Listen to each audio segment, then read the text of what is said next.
There aren't enough venues. There aren't right-sized venues for professional performance. Uh, we have wonderful spaces like the Chrysler Theatre, the Capitol Theatre, but they are booked solid.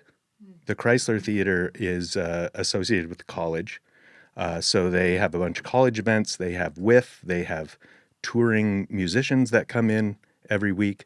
So my company, for example, that works out of the Chrysler Theatre, we can only get in there once or twice a year for a couple days. We get 5 hours to set up, and then we have 2 days to run our show. And I can imagine that affects your performance.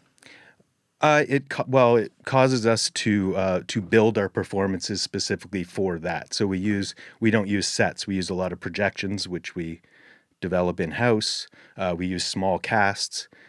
Chris, what do you think needs to happen to give actors the success they need in Windsor? I think one thing the city can do, it doesn't just have to be money.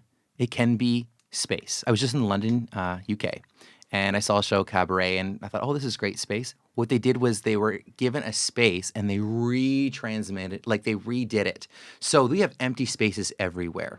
Could you imagine if we were given space, what we could do? I mean, we have people doing art all over the walls in this city. Let artists do great things and give us that power to do great things. So I think space is a huge one. We pay huge rental costs, huge rental costs. If I didn't have to pay rent on everything, or if I could have my budget could go down with that, that would be so helpful because real estate rent is so expensive. So can you imagine now from theater with grasping to find money, now has to pay higher bills, right? So those kinds of things are very, very challenging for us right now. And I think resources would help, and that's one of them.